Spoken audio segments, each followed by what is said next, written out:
Our channel divide Telugu. ఈరోజు మరొక interesting topic తో మీ ముందుకు వచ్చేస్తాం. కొద్ది రోజుల క్రితమే భారత ఉపరాష్ట్ర పదవికి జగదీప్ ధన్కర్ రాజీనామా చేసిన విషయం తెలిసిందే. ఇప్పుడు ఆ పదవికి ఎవరు భర్తీ చేయబోతున్నారు అనే ప్రశ్న భారతదేశంలో రెండు అతి ముఖ్యమైన హోదాలు రాష్ట్రపతి, ఉపరాష్ట్రపతి. అయితే ఇప్పుడు ఒక సంచలన వార్త వినిపిస్తోంది. మెగాస్టార్ చిరంజీవి దేశ ఉపరాష్ట్రపతిగా అవకాశం ఉందని జోరుగా ప్రచారం సాగుతోంది. ఇదే నిజమైతే దేశ రాజకీయాల్లో ఓ సరికొత్త మలుపు తిరుగుతుందనడంలో ఎలాంటి సందేహం లేదు. మరి చిరంజీవికి ఈ స్థానం రావాలంటే కారణాలేంటి, ఆయన అర్హతలేంటి, రాజకీయ వ్యూహం ఏంటి, ఇవన్నీ ఈ వీడియోలో తెలుసుకుందాం.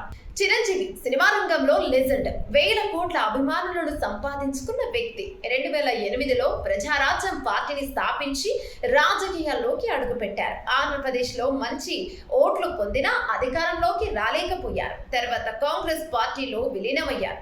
కేంద్ర మంత్రి పదవిని కూడా అందుకున్నారు. ఆయనకు రాజకీయ అనుభవం ఉంది, పార్లమెంటరీ వ్యవహారాలపై అవగాహన ఉంది. పైగా ఆయనకు ఉత్తర దక్షిణ భారతదేశంలో విస్తృత గుర్తింపు ఉంది. సినిమా ప్రపంచం నుంచి వచ్చిన వారిలో ప్రజలతో బంధం కలిగిన నాయకుడిగా ఎదిగారు. ఉపరాష్ట్రపతి పదవి రాష్ట్రపతికి తరువాతి అత్యున్నత హోదా. రాజ్యసభ చైర్మన్ కూడా ఆయనే అవుతారు. ఈ పదవికి అవసరమయ్యే ముఖ్యమైన లక్షణాలు నిర్దిష్ట ప్రతిష్ట, రాజకీయ అనుభవం, మత, జాతి, భాషలకు అతీతంగా అందరినీ సమానంగా చూడగలగడం, ప్రజల్లో విశ్వాసం కలిగించడం. ఈ అన్ని లక్షణాలు చిరంజీవిలో ఉన్నాయి.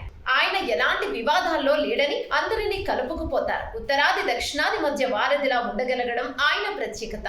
ఇప్పటి కేంద్ర ప్రభుత్వం బీజేపీ దక్షిణ భారతదేశంలో ప్రత్యేకించి ఆంధ్ర, తమిళ, కేరళలో బీజేపీకి పెద్దగా బలం లేదు. ఇప్పుడు చిరంజీవి లాంటి సౌత్ ఐకాన్ ఉపరాష్ట్రపతి హోదాకి తీసుకొస్తే దక్షిణ భారతంలో ఓ మంచి పాజిటివ్ ఇమేజ్ వస్తుంది. కాంగ్రెస్ పై అంతర్యంగా ఒత్తిడి ఉంటుంది. ఎందుకంటే చిరంజీవి ఒకప్పుడు కాంగ్రెస్ నేత, ముఖ్యంగా మెగా ఫ్యాన్స్ ద్వారా ఓ భారీ సోషల్ మీడియాలో స్ప్రెడ్ అవుతుంది. ఇక ఇది భవిష్య వ్యూహంగా బీజేపీ అనుసరించవచ్చని రాజకీయ విశ్లేషకుల అభిప్రాయం. అయితే ప్రతి విషయంలో మైనస్ పాయింట్లు కూడా ఉంటాయి. చిరంజీవి రాజకీయంగా పెద్దగా విజయవంతం కాలేదు. ప్రజారాజ్యం ఫెయిల్ అయింది. మంత్రిగా ఉన్న సమయంలో ప్రత్యేకంగా ఏదైనా సాధించాలన్నట్టు పేరు రాలేదు. ఇంతవరకు అధిక పాత్రలు పోషించని వారి రాజ్యాంగ హోదాలో ఉండటం సరైందా అనే వాదన కూడా వినిపిస్తోంది. అలాగే బీజేపీ ప్రతిష్టను చిరంజీవి ఖ్యాతిని వాడుకోవాలని చూస్తోందా అన్న సందేహాలు రాజకీయ వర్గాల్లో చర్చనీయాంశం అవుతున్నాయి. ఇంతవరకు చిరంజీవి ఈ రూమర్లపై స్పందించలేదు. కానీ మెగా ఫ్యాన్స్ మాత్రం ఫుల్ జోష్ లో ఉన్నారు. సోషల్ మీడియా మొత్తం వైస్ ప్రెసిడెంట్ చిరు హ్యాష్ ట్యాగ్ తో నిండిపోతుంది. దేశంలో ప్రజాస్వామ్యం ఉన్నంత వరకు ప్రజాదరణ ఉన్న వారికి కూడా ఈ అవకాశం ఉండాలనే భావనతో చాలా మంది చిరు పైన ఆశలు పెట్టుకున్నారు. ఉపరాష్ట్రపతిగా చిరంజీవి అనే విషయం ఇప్పటికీ ఈ ఊహ నిజమైందే. కానీ ఏ రాజకీయాల్లోనైనా ఛాన్స్ ఒక్కసారిగా వచ్చేస్తుంది. చిరంజీవికి రాజకీయ అనుభవం, ప్రజాదరణ రెండూ ఉన్నా ఆయన్ని ఎంపిక చేస్తారా లేదా అనేది సమయం చెబుతోంది.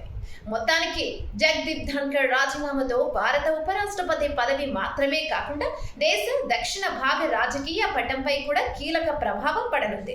చిరంజీవి ఎంపికైతే అది కేవలం మెగా అభిమానుల విజయమే కాదు, దేశ రాజ్యాంగ వ్యవస్థలో ఓ సామాన్యుడికి వచ్చే గౌరవం మారుతుంది. మరి దీనిపైన మీరు ఏమనుకుంటున్నారు? చిరంజీవి ఉపరాష్ట్రపతిగా వస్తే అది దేశానికి మంచిదేనా? మీ అభిప్రాయాన్ని కింద కామెంట్స్ లో చెప్పండి. డివైడ్ తెలుగును సబ్స్క్రైబ్ చేసుకోండి, వీడియోను షేర్ చేయండి. మరొక ఇంట్రెస్టింగ్ టాపిక్ తో మళ్ళీ కలుద్దాం.